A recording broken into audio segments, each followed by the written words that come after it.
Posiblemente usted conoce a alguna persona en Costa Rica que en este momento tiene ahorros en colones y que está viendo el tipo de cambio en 470, técnicamente 461, y que por ende se está repitiendo, pucha, qué bien que está Costa Rica en este momento. Tal vez usted es esa persona. Si usted conoce a alguien así, y especialmente si esa persona es usted, yo creo que podría estar cometiendo uno de los errores más costosos a nivel patrimonial en este país en este preciso momento. Y no se sienta mal porque estoy seguro que no es su culpa. Posiblemente nadie se tomó el tiempo de explicarle el tema del tipo de cambio como se lo voy a explicar en este video. No quiero dejar nada en el aire. Al final de este video usted va a poder responder 3 preguntas fundamentales que la gran mayoría de costarricenses no sabe responder. Esas 3 preguntas determinan directamente si en los próximos años su patrimonio va a crecer, se va a estancar o se va a deteriorar. Le aviso desde ya que una de las conclusiones a las que vamos a llegar al final de este video va a ser absolutamente contraintuitiva, porque el dólar como divisa también tiene un problema propio que muy pocas personas entienden. Pero como este video va para largo, ¿qué tal si pedimos algo de comer? Yo invito.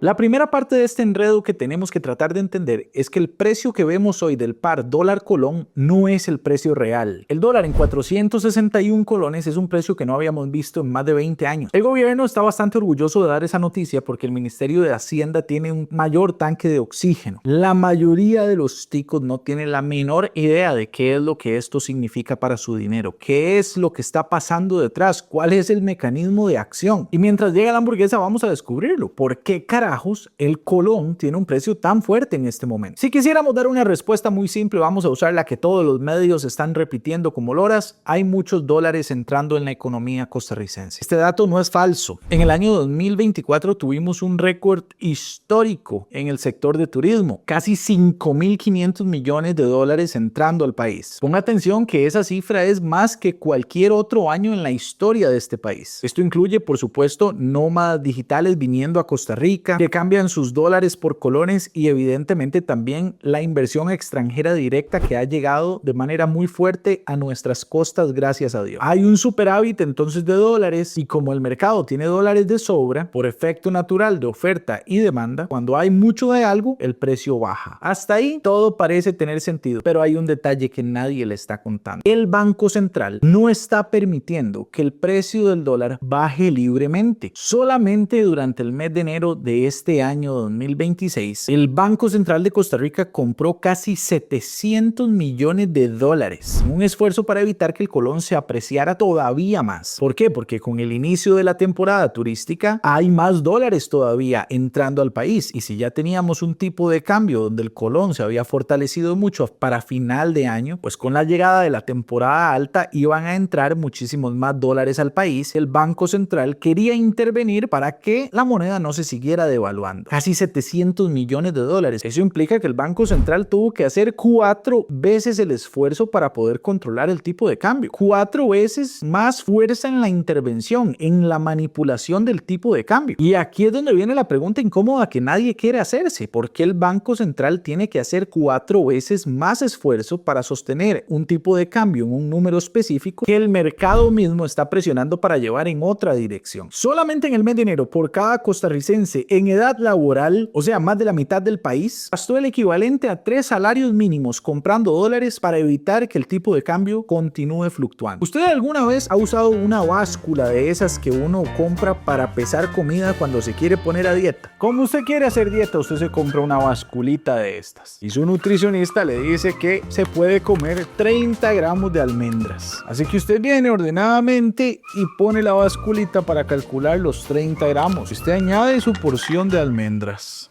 Aquí van 10, 11, 24, 28, 29, 30 gramos de almendras. Pero ¿qué pasaría si yo manipulo la báscula para que no cuente la cantidad que ya está ahí y agrego otros 30 gramos de almendras? En esta medida, esto que está pasando es maravilloso porque la báscula 28, 29, 30. La báscula me sigue indicando 30 gramos, entonces yo en mi mente podría creer que estoy haciendo lo correcto según lo que me envió el nutricionista. Y si yo vuelvo a manipular la báscula, puedo volver a medir otros 30 gramos. 15, 24, 28, 29, 30. La pregunta es, ¿Son estos 30 gramos de almendras realmente o yo estoy manipulando la báscula a mi antojo para que marque lo que yo quiero que marque? Hagamos una pausa. Ya llegó la comida. Una coca fría para usted. Una coca fría para mí. Provechito. Provechito. Aprovechando que ya está por acá en este break de comida conmigo, si usted siente que mi contenido le aporta valor, puede seguirme en cualquiera de las plataformas en las que tengo presencia. Si le interesa conocer un poco más de nuestro portafolio de productos, puede escribirnos de inmediato al correo electrónico o en el enlace directo que le dejo abajo al WhatsApp de nuestra oficina. Exactamente de la misma manera en la que se ajusta una báscula a través de un botoncito, el peso de las almendras que el aparato está marcando nunca va a ser su precio real. Y eso es exactamente lo que el Banco Central está haciendo con el tipo de cambio. El precio del colón contra el dólar que usted está viendo en ventanilla es un precio administrado, manipulado. No es el precio que el mercado realmente libre produciría. Para que naturalmente el colón en un mercado libre sea una moneda cada vez más fuerte, tendría que haber un incremento de la productividad de Costa Rica como país. Y aunque sí ha habido en los últimos años una mejora tangible en algunos indicadores económicos, a todas luces no ha sido lo suficientemente fuerte como para producir una valorización de nuestra moneda de una manera tan extraordinaria. Y no se trata tampoco de que el Estado costarricense ahora es fiscalmente virtuosísimo al punto que hizo magia. El precio del colón simplemente está donde está porque el Banco Central lo ha sostenido artificialmente de esa forma. Y el mecanismo real bajo el cual lo hace es sube las tasas de interés en colones para incentivar que las personas ahorren en colones y también imprime más colones sin ningún sustento en la economía a través de la emisión de bonos de deuda. Mueve ese capital y compra dólares. Emite deuda con una mano,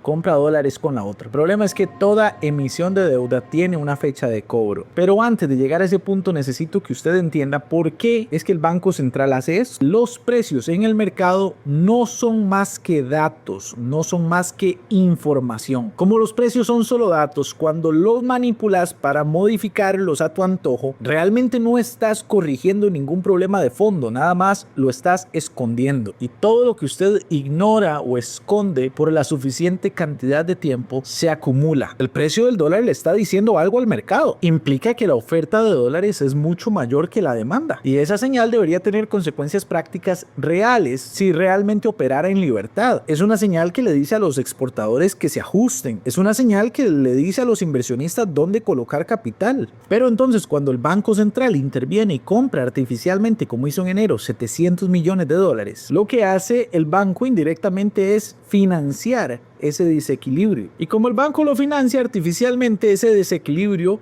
crece. Una pregunta que no hemos resuelto y nos hicimos al inicio es ¿por qué querría el Banco Central que el colón sea más fuerte? Y la respuesta que siempre le van a dar es que se busca una mayor estabilidad. Pero esa realmente no es la razón genuina. El problema de fondo es realmente la deuda pública. La deuda pública del Estado costarricense está cercana al 60% del Producto Interno Bruto. Y le podemos dar un agradecimiento especial a los gobiernos de Laura Chinchilla, Luis Guillermo Solís y Carlos Alvarado, siendo el más nefasto de todos el de Carlito, que incrementó el porcentaje de deuda PIB en casi 17 puntos durante su gestión. Solamente en esas 3 gestiones, la deuda pública de Costa Rica se duplicó. Y es muy importante que usted sepa que una gran porción de esa deuda se emitió en moneda extranjera, en dólares. Como nuestra economía genera colones, con el tipo de cambio que tenemos en este momento, necesitamos menos colones para comprar dólares. Por lo tanto, pagar esas deudas en dólares le cuesta menos colones al Ministerio de Hacienda. Y teóricamente esto sería maravilloso, ¿verdad? Pero el problema siempre es que cuando el Banco Central empieza a tomar decisiones monetarias para favorecer políticas públicas o al gobierno central o las finanzas del Ministerio de Hacienda, no es porque se esté defendiendo ni el colón ni al sector productivo costarricense. Lo que se está defendiendo es lo que le conviene a Hacienda. Milton Friedman ganó un Nobel de Economía precisamente explicando que los tipos de cambio hay que dejarlos flotar. Él describía los tipos de cambio básicamente como un amortiguador automático. Bajo la premisa de la oferta y la demanda, si hay muchos dólares el colón se aprecia solo, pero si hay poquitos dólares en la economía, pues el colón se deprecia. deprecia y ahí se da un equilibrio natural. Lo que pasa en Costa Rica es lo que Friedman describía como el peor escenario posible, porque al no existir un tipo de cambio fijo, no existe en el país la disciplina fiscal que eso implicaría, pero tampoco disfrutamos de la libertad que con un tipo de cambio flotante nos permitiría tener ese equilibrio automático que genera el mismo mercado. Pero la economía es una ciencia interesantísima porque cada vez que se manipula algo de manera artificial, eso va a generar una reacción opuesta inmediata en el mercado. O sea que la facultad de intervenir sobre el tipo de cambio no es gratuita. Cuando uno habla de una deuda pública que alcanza casi el 60% del Producto Interno Bruto del país, ya eso es un monto que debería volarle la cabeza a cualquiera. Debemos agradecer y reconocer que en la última gestión de Rodrigo Chávez la deuda bajó 8 puntos desde donde la había dejado Carlos Alvarado. El Producto Interno Bruto es el 100% de todo lo que Costa Rica produce en un año completo. 60% de eso está ya comprometido en el pago de deuda. Pero dentro de ese porcentaje hay un número que importa todavía muchísimo más. Más del 30% de absolutamente todo lo que recauda el Estado en impuestos se va al pago de intereses. O sea, cada colón que usted paga en IVA, cada colón que usted paga en impuesto de la renta, en otros impuestos diferidos, eso no va a inversión ni en educación, ni en infraestructura, ni en seguridad. No, va al pago solo de intereses generados por la deuda. Porque claro, dimensione la cantidad de plata que se debe. Imagínense que a usted le ofrecen un trabajo y le dicen, le vamos a pagar 1 millón de colones al mes. Y usted llega todo contento a su trabajo el primer día y su jefe lo sienta y le dice, vea, a usted lo estamos contratando porque anteriormente había una persona en su puesto de trabajo que tuvimos que despedir. Pero resulta que la persona anterior, antes de irse del trabajo, dejó unos piquillos ahí en la soda y otros piquillos en la asociación y de ahí vamos a necesitar pagarlos. Entonces vamos a agarrar 300,000 colones del millón que le ofrecimos y vamos a saldar todos los piquillos que ese otro empleado dejó. Esa oferta sería no solamente ilegal en nuestro país, sino que además sería inmoral, porque de ahí usted no fue la persona que gastó las cosas en la soda, usted no fue el que se enjaranó con la asociación, eso fue otra persona, no es su problema, ¿cierto? ¿Por qué lo tendría que pagar usted? Pero en materia de impuestos, esa es precisamente la analogía correcta. Eso es exactamente lo que está pasando en Costa Rica y somos nosotros mismos y futuras generaciones de otros costarricenses que van a tener que asumir el costo de esa jarana a través del impuesto diferido más inmoral de todos, que es la inflación. Aunque siempre la impresión y la emisión de deuda producen inflación, mientras no exista un factor externo en el mundo que presione la política monetaria, las cosas a lo interno de un país podrían verse relativamente estabilizadas. Pero hay no una, sino dos variables externas que acaban de entrar a jugar en el tablero de la economía costarricense. Y las dos tienen el suficiente potencial y las proyecciones nos dicen que van a impactar la economía con muchísima fuerza a un punto en el que pueden cambiar la ecuación completa bajo la que se rige el juego.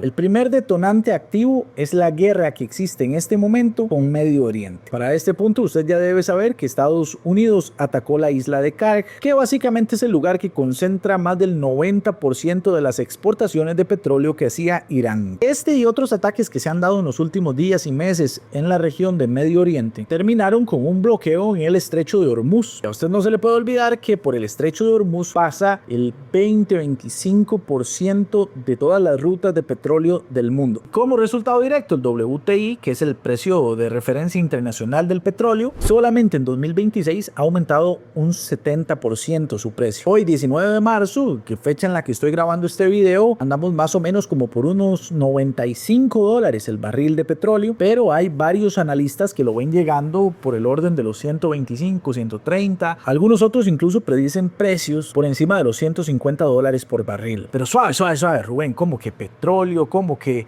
política, todo tiene que ver. Cálmese. ¿Qué carajos tiene que ver el petróleo con el colón? Costa Rica no produce petróleo. Nosotros importamos todo el petróleo que consumimos. Y vea qué interesante paradoja. Nosotros tenemos a Recope, constituido como la refinería costarricense de petróleo, pero que no refina. Tan lindos. Cuando el petróleo en el mundo sube, la factura del costo de esas importaciones, pues evidentemente también sube. Y esa factura te paga en dólares, en inglés. Eso automáticamente dispara la demanda de dólares. Es lo que yo quiero que usted entienda, que de repente hay un acelerador geopolítico, un factor externo que ninguna junta directiva del Banco Central puede controlar por más que quiera. Tenemos un Banco Central que entonces hoy está interviniendo y comprando masivamente dólares para frenar la apreciación, pero que producto de este factor externo posiblemente pronto tenga que empezar a vender esos dólares de sus reservas para frenar la depreciación. Usted me está siguiendo con lo que le estoy explicando, pero todavía hay más. En nuestro país, uno de los sectores más importantes que componen precisamente el PIB es el sector del turismo. Entre un 75 y un 80% de todos los turistas que llegan a Costa Rica año con año vienen de Norteamérica. Todos llegan obviamente en avión. Y vea qué fenómeno interesante. Una de las cosas que más se encarece cuando se encarece el petróleo en el mundo son los tiquetes aéreos, porque el combustible de los aviones está directamente ligado al precio del petróleo.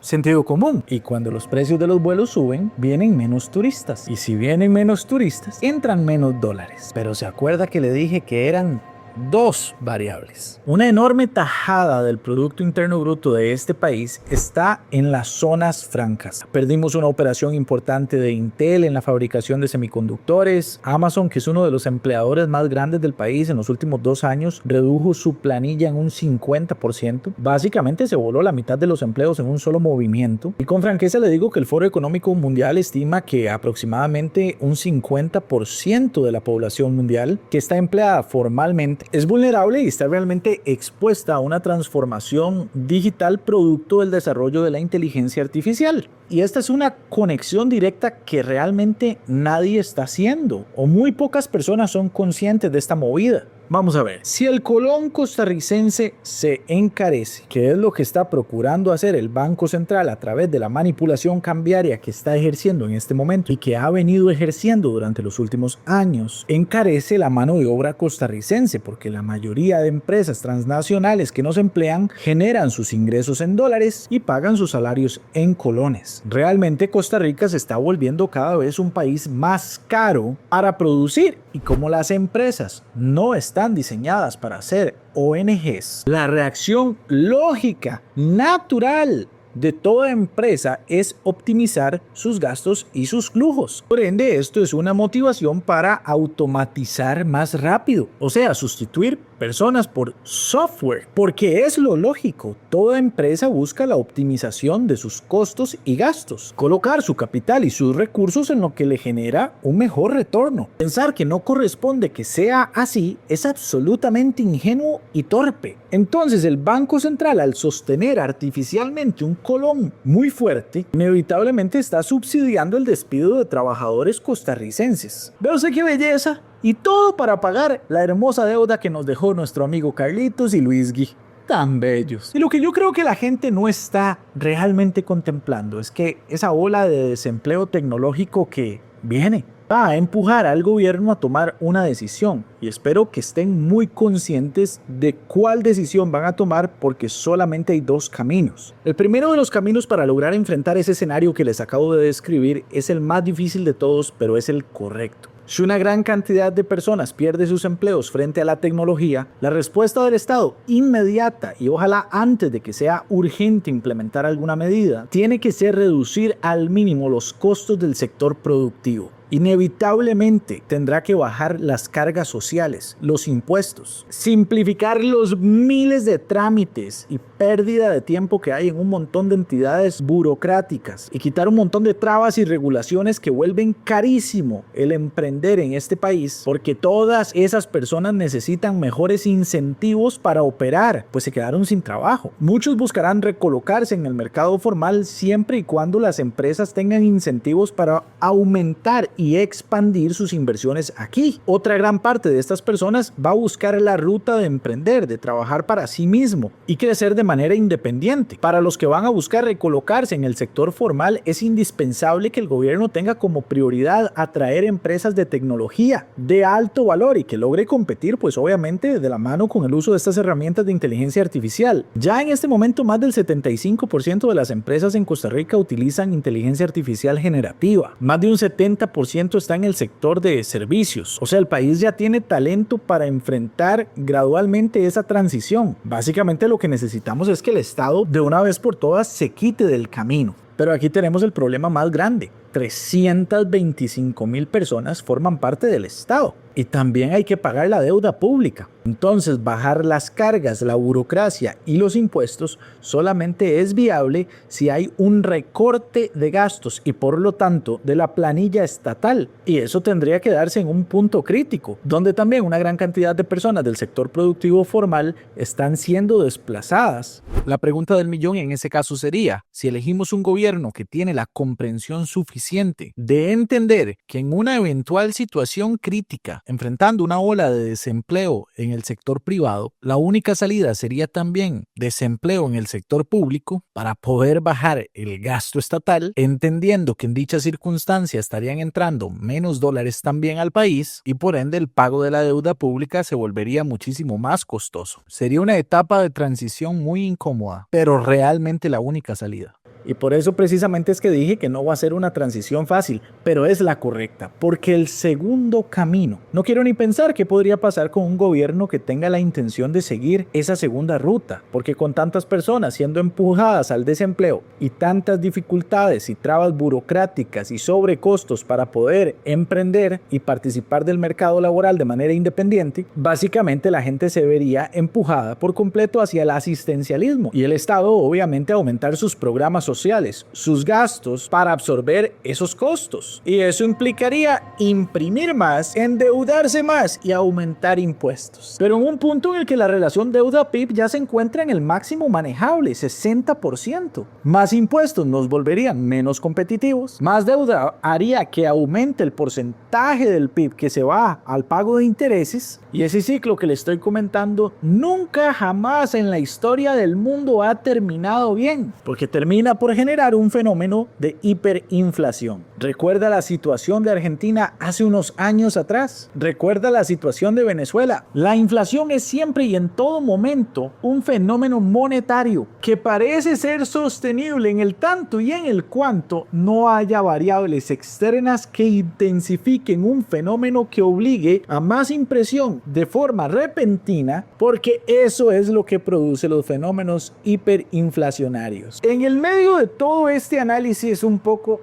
catastrófico, si se quiere, Costa Rica tiene algunas variables muy interesantes y que nos vuelve muy competitivos no solo en nuestra región geográfica, sino en el mundo entero. Tenemos un país sin ejército desde 1948. Tenemos la democracia más sólida y estable de todo Centroamérica. Nuestra matriz energética es casi 100% de fuentes renovables. Hemos perdido competitividad en este último punto, pero hay un proyecto de ley que se está gestando que puede ser de gran ayuda en este sentido. Somos un Estado de Derecho que da seguridad jurídica a nacionales y extranjeros. Estamos en un régimen de renta territorial y no global, a pesar de que muchos zurdos han insistido en cambiar esto, que sería nefasto para nuestro país porque nos quitaría la ventaja competitiva de un sistema fiscal territorial. Y además de eso tenemos un clima perfecto durante todo el año, el 6% de la biodiversidad del mundo, más del 50% del territorio nacional y sus recursos naturales protegidos, y ese conjunto de variables simple y sencillamente no es replicable. En eso no tenemos competencia. Siendo esa la situación de Costa Rica en medio de un mundo muy convulso, guerra en Medio Oriente, la guerra entre Rusia y Ucrania, tensiones geopolíticas en el mundo del más alto nivel, Estados Unidos con un gasto gubernamental disparado que le pone mucha presión al dólar.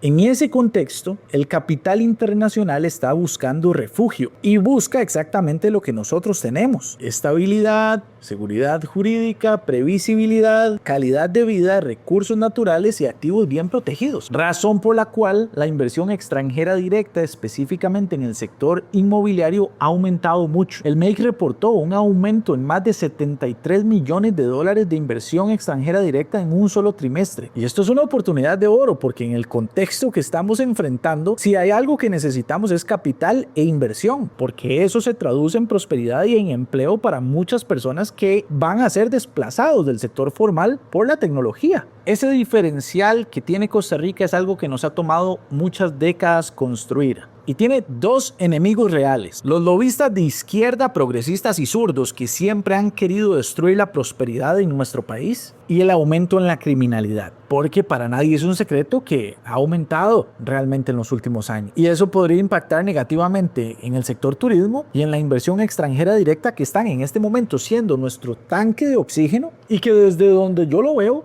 es el único lugar donde podemos poner nuestras fichas en este momento. Es muy importante que prioricemos que todas nuestras zonas turísticas se sientan como zonas bastante seguras, porque si no el capital se va a ir para otro lado, y ese es el riesgo que no podemos permitirnos correr en este momento. No piense que estoy divagando. Todo lo que le estoy explicando tiene relación con el tipo de cambio. Hasta acá usted lo que lleva escuchando es que el colón es una ilusión que está sostenida artificialmente, que el aumento de los precios del petróleo amenaza el equilibrio cambiario que tenemos en nuestro país, que además puede tener una relación directa con los ingresos que tenemos en dólares y por lo tanto en la oferta de dólares que tenemos en nuestro país, que nos puede obligar a recurrir a nuestras reservas, y de hecho nos está obligando a hacerlo. Un escenario potencial de desempleo masivo producto del desplazamiento como consecuencia de la implementación de tecnologías, especialmente la inteligencia artificial, y la trampa de la deuda pública que puede acelerarse en un abrir y cerrar de ojos si no tenemos muchísimo cuidado y tratamos de revertir esto con todas nuestras fuerzas. El problema es que yo estoy seguro que más de una persona que tiene capital y está viendo este video, tiene sus ahorros en colones, dice: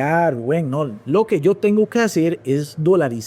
Y una que otra persona un poco más radical dice: lo que necesitamos es dolarizar Costa Rica. Y bueno, si esa es una de sus conclusiones hasta el momento con lo que llevamos de video, yo necesito que se tome un fresquito y se espere, y que no vaya tan rápido, porque se le estaría olvidando analizar algunos otros detalles. El dólar realmente tampoco es lo que usted cree. Técnicamente ninguna moneda en el mundo lo es. Mi abuelito en el año 1979 compró una propiedad de cerca de 1,000 metros cuadrados en 250,000 colones. Hoy, año 2026, 47 años después, esa propiedad podría venderse a valor de mercado por cerca de los 250 millones de colones. Si usted hiciera los cálculos, se daría cuenta que ese activo vale 1,000 veces más en solo 47 años. Si nos basáramos en ese activo para hacer un cálculo de la inflación acumulada, estaríamos hablando de un 100,000% de inflación. ¿Por qué? Bueno, porque realmente pensar que la propiedad se valoró 1,000 veces en 47 años es bastante irracional. Si usted compra una propiedad en una excelente zona y tiene suerte a lo largo de los años en que esa zona se vaya desarrollando de forma correcta y que haya demanda de propiedades en ese lugar, el promedio de apreciación de una propiedad es que duplique su valor cada 8 o 10 años. Basados en ese promedio del plusvalor natural de una propiedad, asumiendo que hubo inflación cero a lo largo de todo el plazo en la moneda, duplicando el valor de la propiedad cada 8 años, al día de hoy esa propiedad debería costar 7,5 millones de colones, pero resulta que vale 250 millones. Eso significa que sería muchísimo más acertado decir que el colón en 47 años perdió cerca de 1,000 veces su valor, que decir que la propiedad se valoró por un factor de 1,000 veces. Vamos a ver si me entiende. Esto no significa que el activo creció, sino que la moneda se encogió. ¿Y con el dólar ha sido diferente?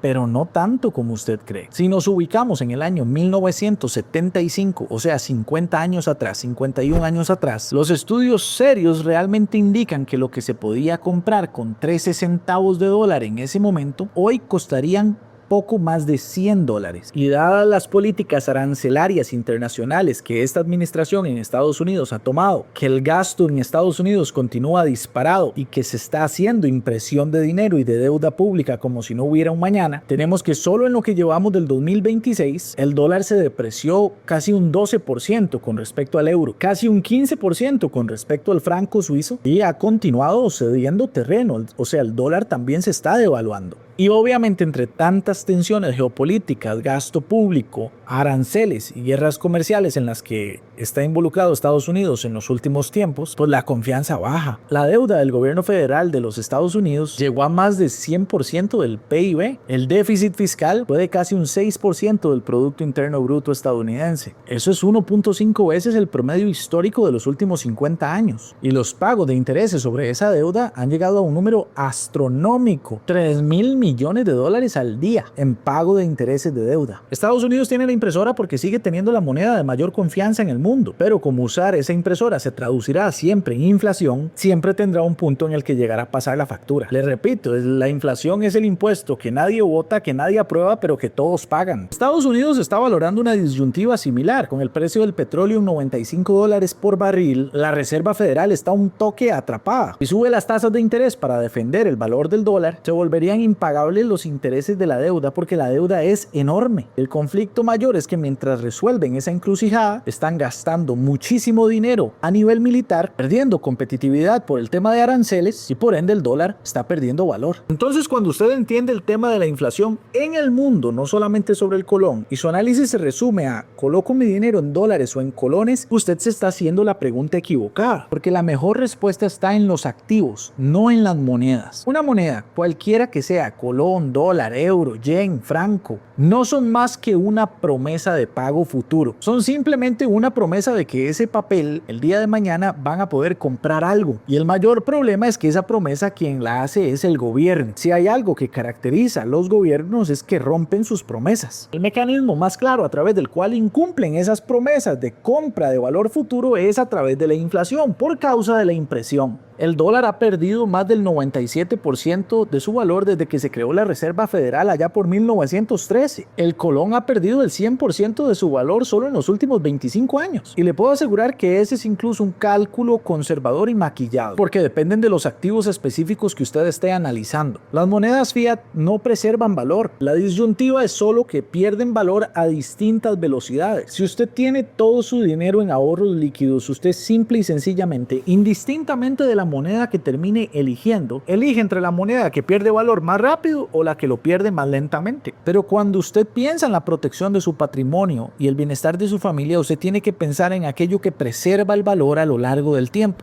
Y ahí usted no puede pensar en monedas, tiene que pensar en activos, cosas que no se pueden imprimir. Si usted tiene una hectárea de terreno bien ubicada frente a la playa en Guanacaste, esa propiedad no se puede replicar. No existe otra propiedad como esa. Cuando el turismo sube, el valor sube. Cuando los recursos naturales se vuelven escasos, el valor sube. Cuando llegan nómadas digitales, cuando llegan inversionistas, cuando llegan personas buscando disfrutar de la paz y el clima de nuestro país, su propiedad sube, su activo se preserva. La tierra en lugares específicos, no cualquier propiedad. Activos con excelente ubicación y en lugares estratégicos siempre van a producir valor. Si lo renta, gana en dólares, se aprecia en dólares. Otro activo un poco más controversial, pero con el que yo encuentro mucha afinidad, es Bitcoin. No es algo especulativo, es el mismo argumento que utilizaba von Mises en reservas de valor. Para que el dinero sea confiable requiere que su escasez sea verificable y que sea independiente del Estado. Uno de los activos que logró esas características por miles de años fue el oro. El Bitcoin lo logra porque únicamente son 21 millones de unidades. Es una emisión predecible sin un banco central que lo controle. Cumple con los requisitos básicos de algo que sería una buena reserva de valor, a pesar de la volatilidad a la que se ha visto sometido, porque muchísimas personas no entienden la tecnología. Cuando la Reserva Federal imprime dólares a través de la emisión de deuda, cuando lo hace el Banco Central de Costa Rica con emisión de deuda en colones, o peor aún, endeudándose en moneda extranjera, nada de eso afecta el supply de Bitcoin. Nada de eso logra replicar propiedades únicas. Nada de eso multiplica el oro. Usted tiene que buscar que su portafolio consolide activos donde no haya funcionarios que puedan cambiar las reglas del juego a mitad del partido. Negocios generadores de flujos de efectivo en dólares, por ejemplo. Bien estructurados, con protección jurídica, en jurisdicciones libres que no dependen de favores políticos para existir. Siempre que vaya a valorar una inversión o una decisión de colocación, acuérdese de la báscula de las almendras. Solo los activos reales no tienen un técnico que puede presionar el botón para modificar el número al antojo. Al inicio de este video le prometí que le iba a hacer 3 preguntas puntuales. La primera pregunta que quiero que se haga es: ¿qué porcentaje de su patrimonio se encuentra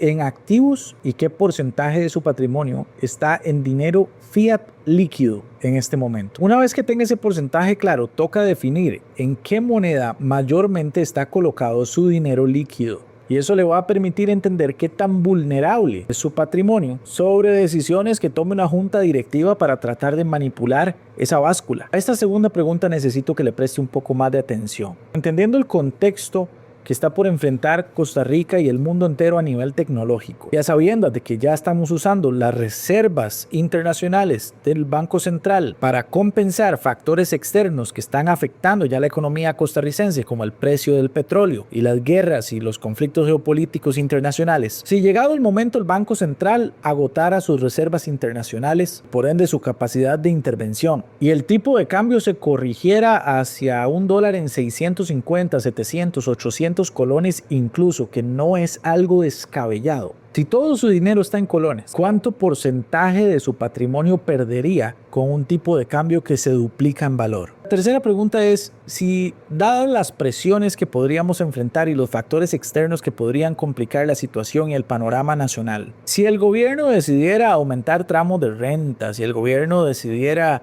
aumentar programas de asistencialismo y escogiera la ruta nefasta, ¿qué tan líquido y visible y desprotegido estaría su patrimonio? Estas preguntas no se las voy a responder yo, obviamente. Son preguntas que se tiene que hacer usted y que tiene que responder usted. Todo esto se lo comparto no con el objetivo de paralizarlo, sino de que entienda. Las decisiones emocionales casi siempre las toman las personas cuando actúan bajo criterios de urgencia. Prever los distintos escenarios le permite a usted no actuar bajo la emoción de la urgencia. Y esta es una de las conversaciones que precisamente yo tengo con mis clientes de forma constante. Mi objetivo no es venderles tranquilidad, es construir de la mano con ellos una estructura patrimonial completa y que les permita entender de una manera muchísimo más amplia cuál es el panorama nacional y global que estamos viviendo. Si usted es seguidor de mi contenido, le agradezco muchísimo y espero de verdad estarle aportando la mayor cantidad de valor posible. Y creo firmemente que por la gracia de Dios nos hemos ido consolidando y haciendo las alianzas comerciales estratégicas más prudentes para poder beneficiar a todos y cada uno de nuestros clientes en la construcción de un patrimonio sólido, precisamente porque hemos tenido la capacidad de prever situaciones a las que nos podríamos enfrentar. Y cuando uno entiende lo que está pasando, pues se puede posicionar de una muchísimo mejor forma. En caso de que usted quiera asesorarse con nosotros o conocer un poco más del portafolio de productos y servicios que ofrecemos, abajo en este video quedan enlaces relevantes para que nos podamos poner en contacto. Y de verdad le mando un abrazo fuerte y nos vemos en el próximo video. Pura vida.